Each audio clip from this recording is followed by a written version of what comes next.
If you're trying to make any kind of meaningful, effective change in your life, you've come to the right place. Good day, ladies and gentlemen. Welcome back to another episode of We're Talking Shift. Today, we're going to go deep into what it means to be a next level human.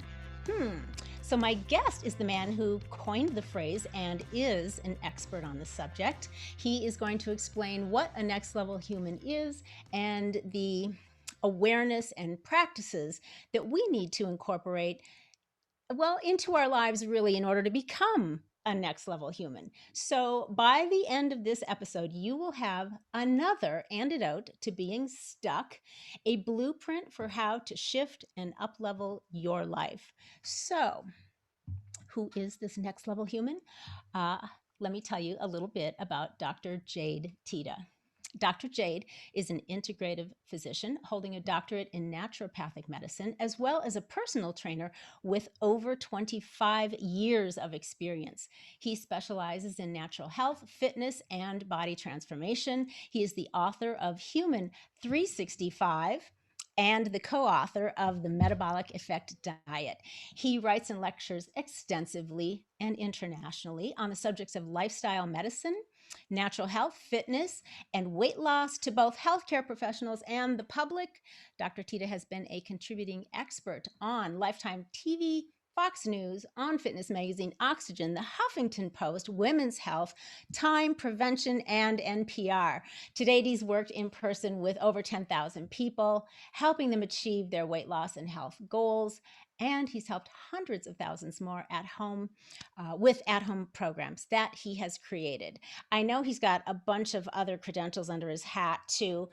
So that's just the tip of the iceberg, but I'm really happy to have him with us here today. Dr. Jade, welcome. Loree, thanks so much for having me. It's great to be here. I'm glad to have you. So I, I really want to talk about your book.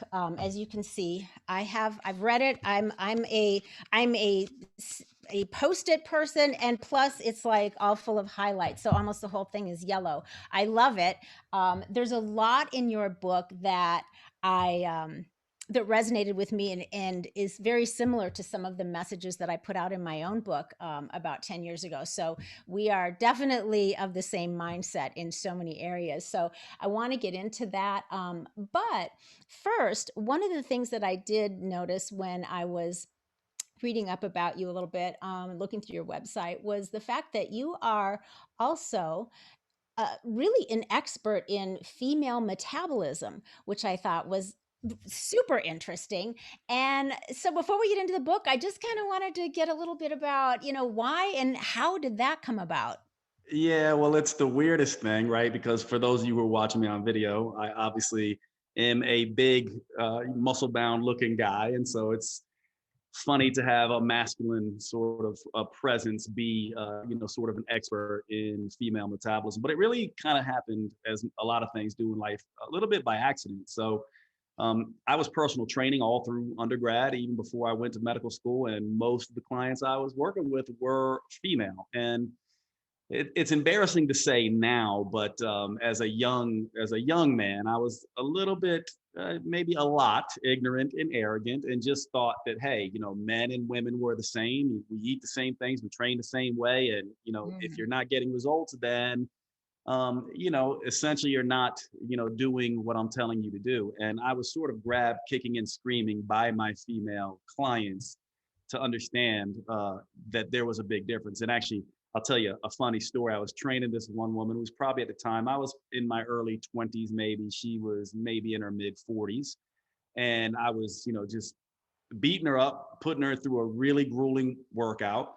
And she basically broke down and just went off on me. And essentially was just like, I don't know what you're doing. I'm not a man. I'm not a bodybuilder. I am a woman. You don't even, if, how can you help me if you don't understand me? And it really kind of shook me up, right? Because you go through life and then you have these conversations or these events that occur. And it just made me, sort of wake up out of this ignorant, arrogant state and go, you know what? She's right. Like I Yeah. don't know and I don't understand.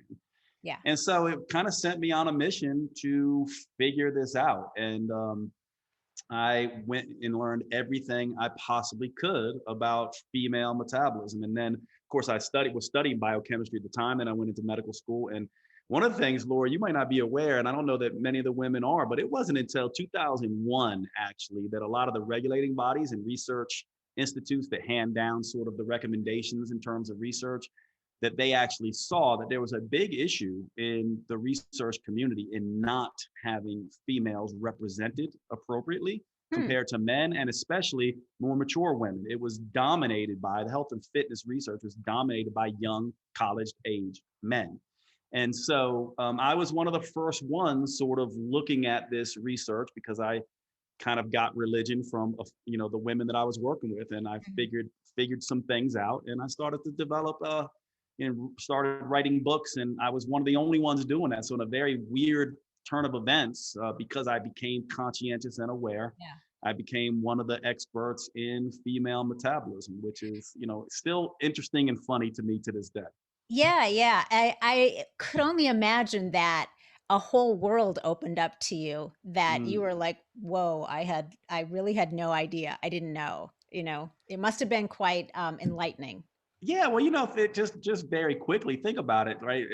For men, we have puberty, and then we have andropause, right? So we get our testosterone, and then later on we get our testosterone taken away, like the end and towards the end of our lives. Women are going through this since the time they hit puberty. They are acutely aware that hormones are influencing sleep, hunger, mood, energy, cravings, exercise performance, exercise recovery, all of these things. They know that hormones are impacting us. And then the whole world, the whole male world, is saying it makes no difference. And of course, it absolutely does. And so there's a whole science behind that I've written on extensively. And it's, kind of changed everything for me understanding that. It also helps me relate to women much better in a romantic sense, but even as friends. And to this day, most of my close friends, even non-romantically, are women, Yeah. partly because of the work that I've done in this realm. So it served me well, and it also helped me with my mother when she went through menopause. By the way, which Mm. was, sort of my mom is my best friend, and just we're very Oh, close, and it was an amazing thing to be able to give back my understanding to my mother when she went through yeah. the menopausal transition too. Oh my God, that must have been a huge resource and blessing for her to have you with all of your knowledge to be able to help, just guide her and inform her and all that goes along with going through that transition. Yeah, Well, well, it I'm was lucky for me for sure, to be able to give back to my mom. How many of us get to do that in that way, right? So it was fun. Yeah, I think it's pretty rare, Mhm. Dr. Teta. I think it's pretty rare. And I think there are probably thousands of women out there that are going, "Oh, thank God you did what you did." And maybe you should like have classes teaching guys about how to, learn what you learned. Being able to relate, just men and women in general, being able to relate. I mean, there's a lot that goes on with that. And I had Dr. John Gray on a couple of months ago, Yeah, he's and wonderful. he's awesome. Yeah. And, you don't realize until you talk to somebody that really understands the effects of hormones on just your moods and communications with each other. If you are living with the opposite sex under your roof, whether you're, married or just living together, or you have a grown, son or whatever. Um, but everyone's hormone levels are affecting the other person's hormone levels. Even it's really, really, I mean, we could go deep into this, and obviously we won't because we're going to talk about your book, but it's pretty fascinating. There's more than meets the eye to this. It's so much deeper than most people realize or give it credit for. So anyway, okay, on to 365, human 365. So tell me, well, I guess the obvious first question is what made you go, I think I'm going to write a book, and I'm going to call it Human 365. Why that? Yeah, well, just like in life, we were talking about this sort of before we came on live, but in life, certain things happen to us, right? As humans, we are unique in a sense. There will never be another Loree Mhm. again in the world ever, nor has there ever been a Loree like you in the world. Same with me. There will never be another Jade, and there never has been a Jade. And then we go through these sort of events, like just like the one I told you, where I run into this particular woman Right. who speaks her truth and wakes me up to sort of a new reality. So I've had several of these events in my life. And one of the things that when I went through my first breakup, I've always been a kid, by the way, even when I was young. I've always been someone who was fascinated with um, how we as humans socialize and why certain teachers were liked and certain weren't, and why certain kids were not liked and picked on and teased, and why others were left alone, why people, some were quiet and why some weren't. I was always sort of watching and studying this. And I also, from a young man, was also, or a kid even, I found myself oftentimes sitting with people. Like I remember this one episode at the lunch table where there was this kid who was very upset and crying. Something must have been going on at home, and actually wasn't crying, but somehow I picked up that there was something wrong with this kid and went and sat with them and talked to them. And so for me, there's always been this thing about being able to look at individuals and want to speak to them and soothe their pain in a sense. And I was sought out for this even when I was young. But when I went through my first breakup, I really started to scramble to figure out why I was so attached to this person, why I was so hurt, why did I do the things that I had done. And I really got into self-development and self-help. So I read all of that stuff since the time I was 18. I minored in psychology in undergrad, and it was just always a big thing for me. And I also probably have every coaching certification that existed between the ages, the 1995 up to like 2005. I mean, I just was Yeah. so immersed in this stuff. And even in medical school, in my particular curriculum, we had a counseling department. And so I took extra courses, extra electives in counseling, specifically couples counseling. And so it was really important to me and part of my work to understand individuals. And then as I was going through my life, sort of building a business, got married, all this kind of stuff, I ran into my own sort of dark side sort of head on. I ended up having an affair, fell in love with another woman, went through divorce, went through a very messy sort of what I would call, a lot of people call it a midlife crisis. I now call it a midlife awakening. Yeah. At that point in time, when I had this sort of midlife awakening, is when I got to the point where I was like, I had all the skills. I had been studying this stuff since 18 years old. I had taken psychology. I had done couples counseling. I had done all this life coaching. I had worked with people who were going through stuff. And still, after knowing everything I knew, I still made all the mistakes and made all the messes. And at that point, I was like, you know what? I think it is time for me to really sort of understand this. And I figured some things out about myself in that process. And it really turned me into kind of looking at, I think I'm a little tired of making people obsess about health and fitness. I think what's behind that is something a little bit deeper. And I want to start speaking to that, because when you go through something, and I think you could probably relate to this, Loree, and everyone listening can relate to this. When you go through the painful things in life, pain is a very unique thing.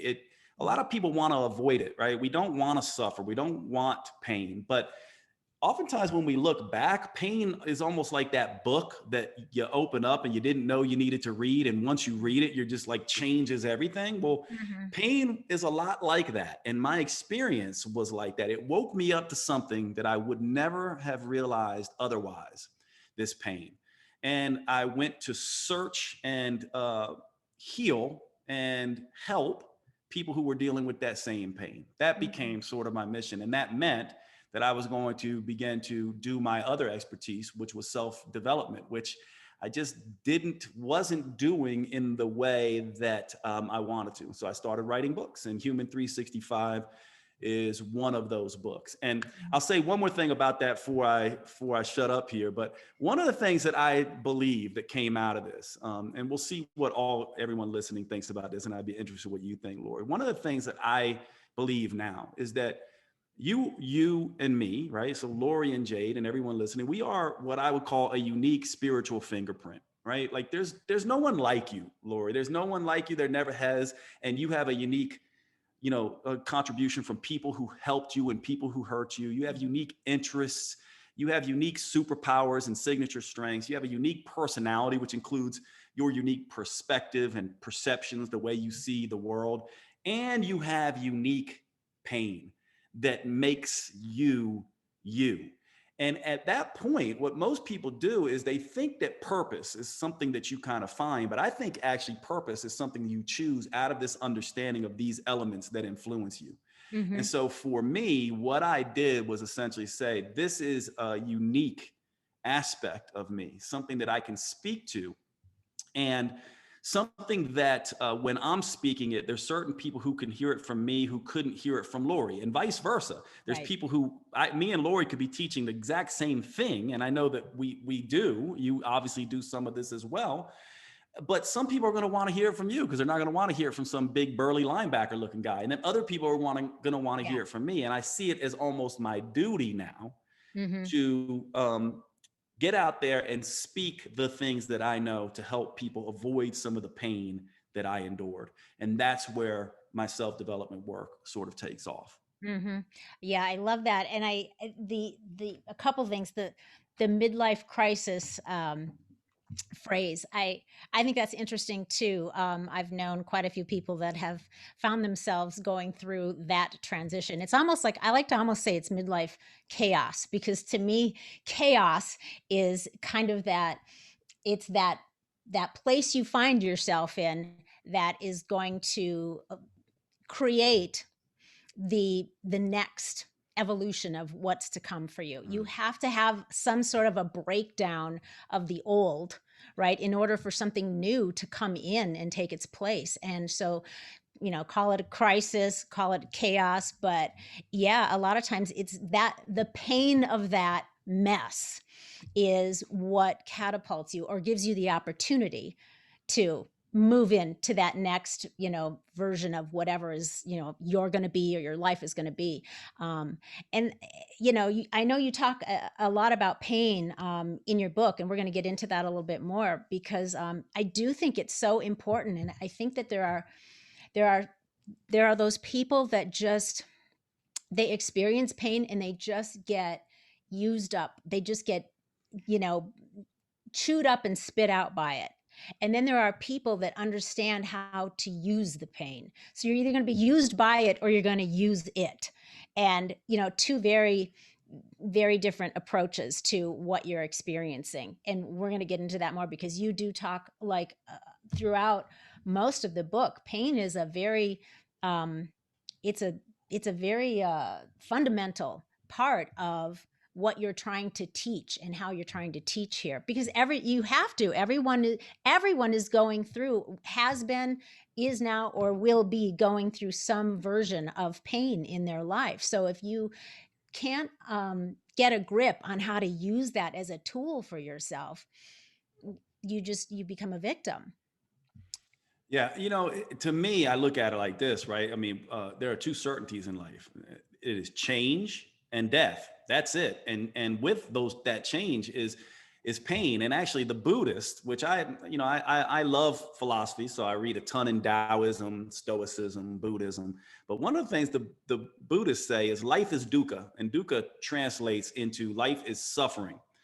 And so in a sense, that seems kind of morbid to a lot of people, right? It's not something that people really want to think about. But if you understand that life is suffering, meaning that we humans, if you kind of imagine we're stuck in a video game, there's certain levels that we have to cross. We will love and we will be rejected and betrayed. We will have to go through illness.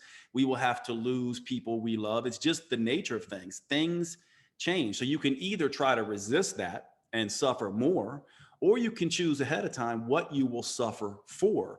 What will you decide is worth fighting for, bleeding for, scarring for, and even dying for? And in a sense, this to me is what I think most people miss when they think about their lives. Because in my way of looking at it, there's four main things that we humans can pursue. We can pursue power, we can pursue pleasure, we can pursue popularity, or we can pursue purpose. What happens for most people is They pursue power because they think it keeps them safe. They pursue popularity because they crave status. They pursue pleasure because it distracts them from all the suffering. And all of that it's not a wrong thing. There's no judgment here. But if we don't pursue purpose or never understand what our purpose is, that is the true way that we actually escape from suffering. And it doesn't take the pain away, by the way, but what it does is it gives the pain purpose. So to me, pain is a path to purpose. Without pain, we would never actually realize our purpose. And so here's the thing that I think all of us who are engaged in this conversation right now need to realize. Think about how many people you know who were abused as a kid, or how many people you know who went through divorce, or how many people you know who lost a loved one. And then think about how many of those people went left and were degraded by it, and it became nastier, sadder, depressed versions of their former selves. And then think about how many people went right and actually grew as a result of it and became better, more loving, more generous, more kind humans as a result. The ones who made the right hand turn, who made a choice to turn their pain into something good and beautiful, are the ones who achieve what we really all want, which is fulfillment, not happiness. What we're really chasing as humans is fulfillment, that state of being in a place where I set out to do something that only I can do, and I'm proud that I did. Isn't that what we want at the end of our lives when we're on our deathbed? In the end, we want to be proud of the lives that we lived. And the only way to do that, in my mind, is to overcome pain and turn it into something beautiful.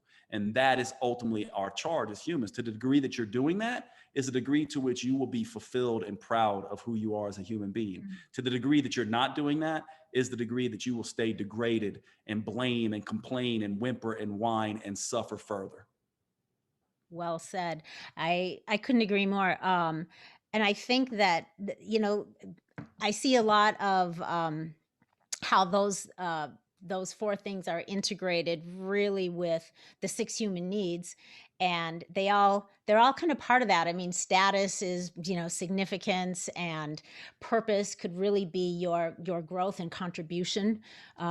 Which the cool thing about that is if you find your purpose and you find you're able to embrace it and experience it, to do it, whatever it is.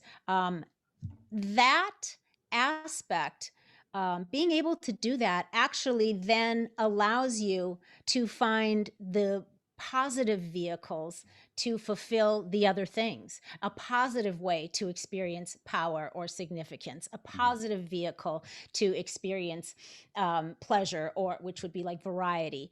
So it does give you the path, the momentum, the awareness to figure out how to check all those boxes, because we all have all these needs that we are striving to fulfill. We're either just doing it in ways that are serving us and others well, or we're doing it in ways that aren't, that are negative. But the boxes are getting checked, and for some people, some of those things are more important than others. So I love your talk about purpose and meaning, and I think we'll get into that a little bit more too. I've heard you talk a lot about that, and I think it's important to distinguish for people between the two, because a lot of people are just like, I don't get it.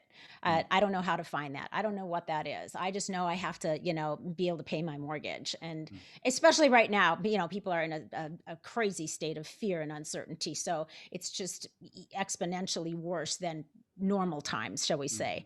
Okay, so we talked about the four jobs. That was one of my questions. Let's talk about the six key areas that we as humans, according to becoming a human 365, what are those six areas that we should strive to master? Well, just real quick, the four jobs are a little bit different than the four drives, right? So the four jobs of every human, we have jobs that we must do as humans. So let's cover that, and then let's cover the six powers, because Okay.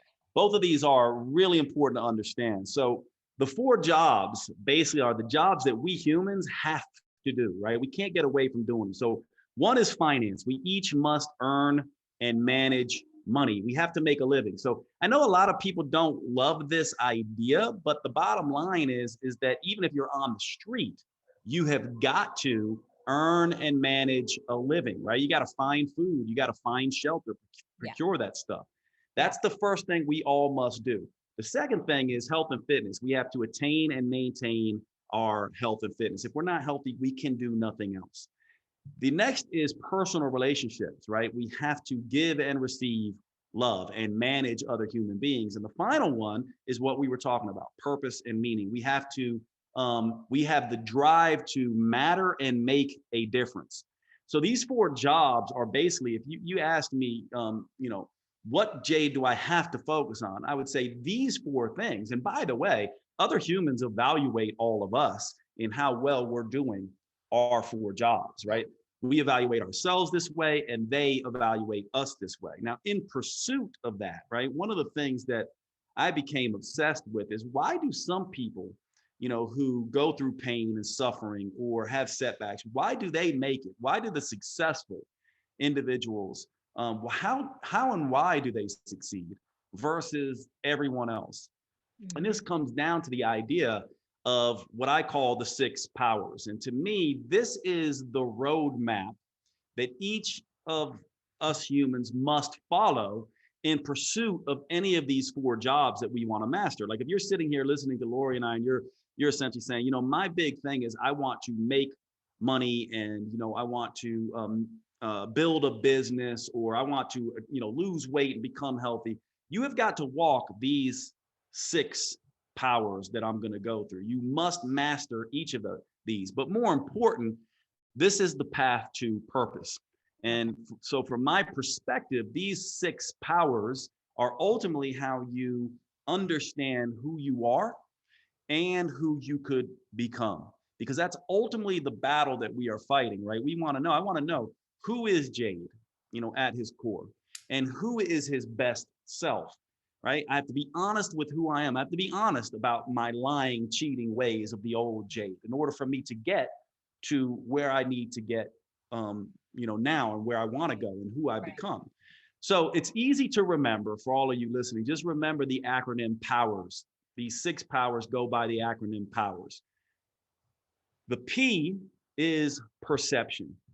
So here's an interesting thing about this. We each have a way. Remember, I was talking with you, Loree, about saying, you have a unique personality, which is made up of your perspective and perception, the way you see the world. Well, we each have these seed stories in our heads. By seed stories, I mean these stories that we as children started to believe, either because of our parental influence, or because of older adults at the time, mainly our caretakers. But we had these seed stories. Is the world safe, or is it dangerous? Am I worthy, or am I unworthy? All these sort of stories that come up, and these stories shade everything as we move forward in life. And so the first idea here is to get very clear and honest about who I am and who I could be. This is the perception, getting through these stories. And a simple example would be this. Imagine you were going through life, right, as an adult, believing in Santa Claus. You just never, ever lost that belief. You never questioned it. You believed that Santa Claus was real. As a matter of fact, everything you did was about trying to please Santa Claus so you could get, Christmas gifts, let's say. But you never get the gifts. So you start thinking you're a bad human being because you believe in this, imaginary fictional Santa Claus. Now imagine that there are so many other stories like that we believe, that we keep believing, that are not serving us as we move forward. For example, for me, one of the perceptions I had to break was the dumb jock perception.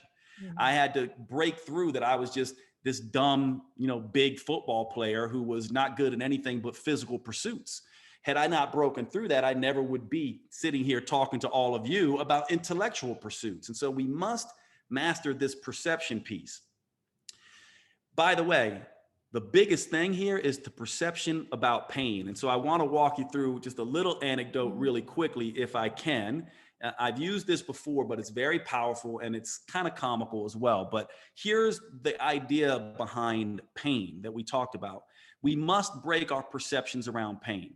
Now, the way that I teach this is I essentially say, imagine that we were all of us listening, we were all in the kitchen cutting vegetables, okay? And so we're cutting vegetables and my knife slips and cuts my finger, or your knife slips and cuts your finger. What are we going to do with that pain? Well, if we are a rational, reasonable human, we're immediately going to stop what we're doing, cover that wound. Immediately, we're going to cover and pay attention to it. Then we're going to begin to inspect it. How bad is it? Is it deep? How much is it bleeding? What do I need to do? Do I need to take care of it here? Wash it? Do I need to go get stitches? Right? And then I'm going to be gingerly with that for the next several weeks. As that heals, I'm going to let it heal. I might put ointment on and I'm going to take care of this wound.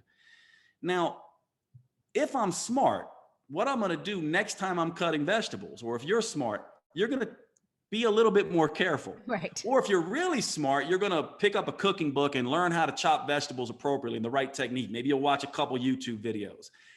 This is the way that we deal with physical pain. It's a teacher, right? Same thing. If we break a leg, we don't just keep walking on the leg. We get off the leg. We go get it mended, etc. Now, we do not do this with mental emotional pain, and it's a problem. Here's what we do with mental emotional pain. I cut my finger.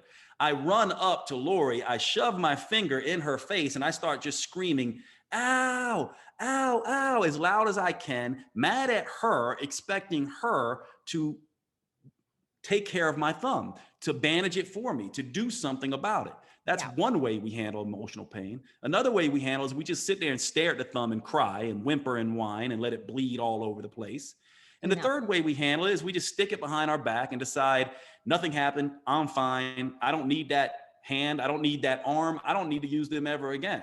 This is what we do with mental emotional pain. So in the first of these 6 powers, perception, what we need to first do is look at pain in the same way we look at physical pain. We need to look at mental emotional pain and say, yes, that hurt. Yes, it's devastated. Yes, I'm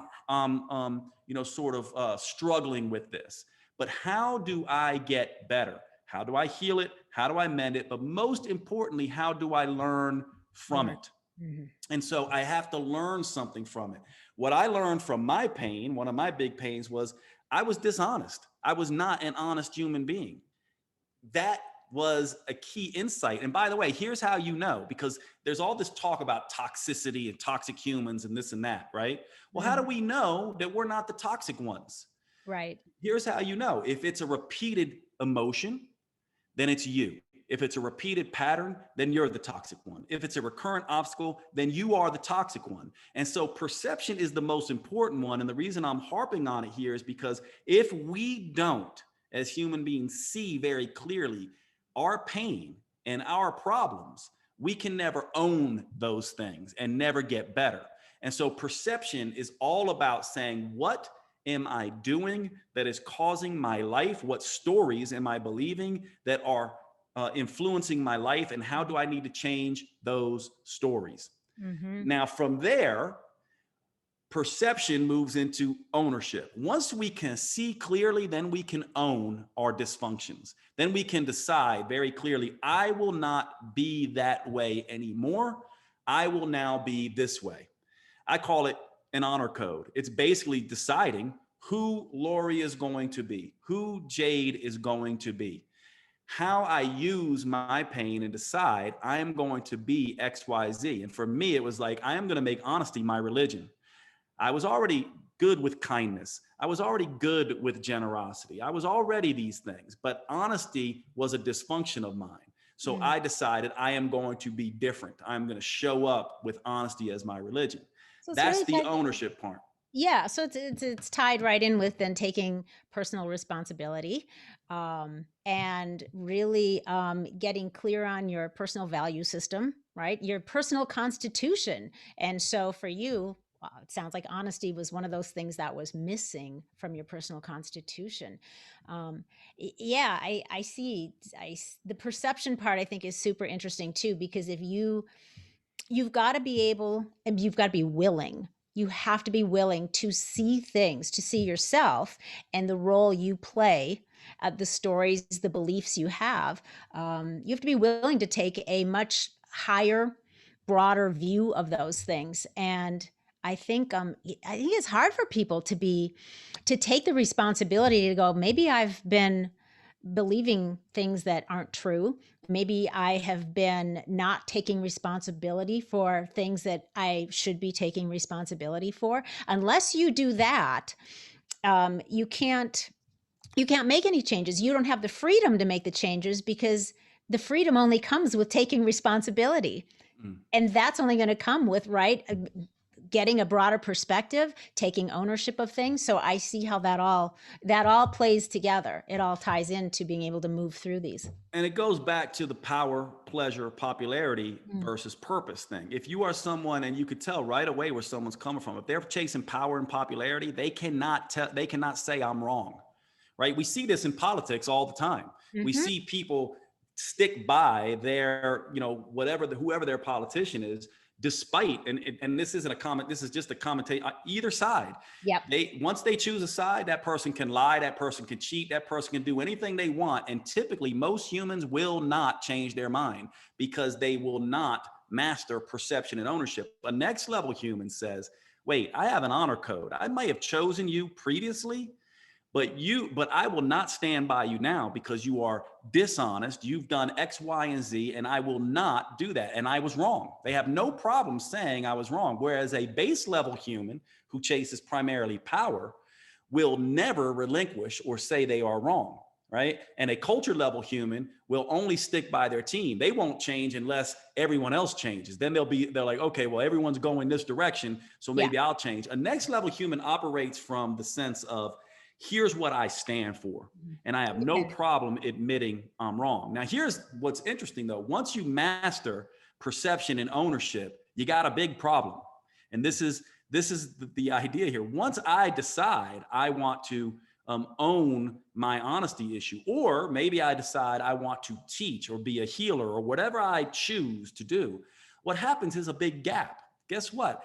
Wisdom is next. So POW, wisdom comes next. Because once you own something and you decide I'm going to be this, well, guess what happens? You don't know how to be that yet for the most part. If you've been living an old story, you want to live a new story, it's very difficult to understand how to live that story. And this is where wisdom comes in. You must learn. You got to find people. You got to listen to podcasts like this. You got to read books. You got to get the skills. Maybe it's a degree, whatever it is. You have to know that I know nothing. I know very little. And so if I want to be this thing, I have got to master wisdom. So wisdom is the idea of, I don't know.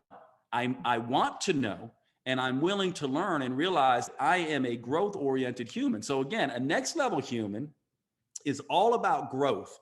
A base level human is all about safety. It's why they seek power. A culture level human is all about team and winning, which is why they seek popularity. So you can tap into whether you're a next level human or on that next level human path if you're just like, I want to grow. All right. Well, that is all the time we have for today, everyone. So I would like to invite you to join us next week for part 2 of this fantastic interview with Dr. Jade Teta. So meanwhile, make sure to subscribe if you haven't already. Leave us a rating and a review so that others are inspired to listen to the show and hear all of the great shift being shared here. Until next week, stay feisty, my friends, stay healthy, and go make some epic shift happen in your lives. You too, Gary V.